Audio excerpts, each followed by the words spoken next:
Paul Biya est le candidat naturel des populations du département du Mao-Louti à l'élection présidentielle de 2025.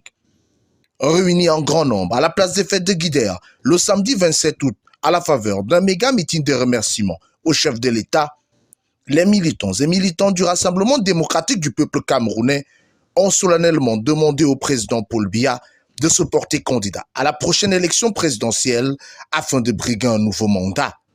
Ensemble, restons soudés derrière le président Paul Biya, le champion du RDPC, notre champion, à qui nous lançons du haut de cette tribune de la place des fêtes de Guidère un vibrant appel pour qu'il soit toujours notre candidat naturel aux élections prochaines de 2025.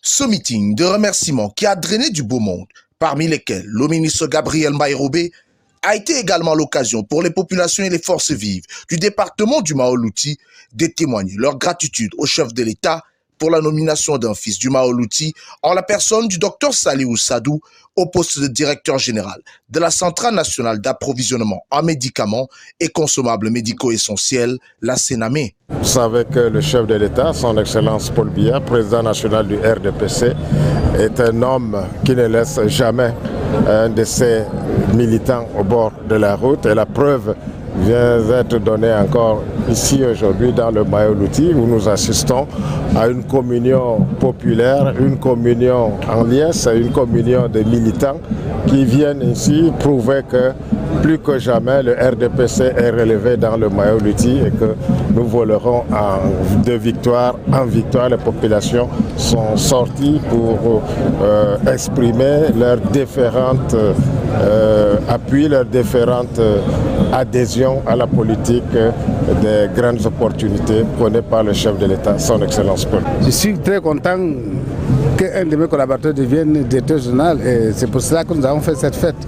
Et nous sommes très reconnaissants envers le chef de l'État pour avoir porté son choix sur celui-là, puisque c'est quelqu'un qui est permanent avec nous, qui nous aide, qui travaille toujours pour la marche du parti et qui répond à toutes nos attentes.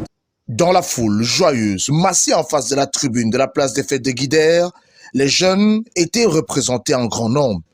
La jeunesse du département du Mao-Louti a également tenu à marquer d'une empreinte particulière cette grande communion fraternelle et d'hommage au chef de l'État. La nomination d'un fils de notre département à un poste de responsabilité par le chef de l'État est un honneur pour le Mao-Louti. Nous avons donc mobilisé tous ces jeunes pour dire merci au président Paul Biya, merci d'honorer notre département, merci de nous mettre en haut. Nous engageons en retour à redoubler d'ardeur sur les terrains afin qu'à Guidère, la victoire du RDPC soit éclatante lors du prochain échéance électoral. Bénéficiaire de la confiance du chef de l'État depuis le 6 juin 2022, le docteur Saliou Sadou devra non seulement remplir avec brio la mission qui est désormais la sienne à la tête de la Sénamé, mais il va également devoir mouiller le maillot sur le terrain pour assurer au RDPC des victoires futures dans le département. Nous avons tous été militants, nous pensons que c'est une invite à redoubler d'ardeur, justement pour pouvoir permettre à ce que le RDPC gagne toutes les victoires futures. Nous pensons que le Mao-Louti aujourd'hui se sent fier et en demande peut-être davantage. Mais on jugerait dans l'émotion au pied du mur. C'est au travail qu'on pourra donc apprécier si nous sommes vraiment à la hauteur de cette mission. Après les réjouissances, place à présent au travail. Si le docteur Saliou Sadou a droit à l'erreur, il n'a cependant pas droit à l'échec, comme le lui a rappelé le 17 juin dernier lors de son installation dans ses nouvelles fonctions, le ministre de la Santé, le docteur Manaouda Malachi.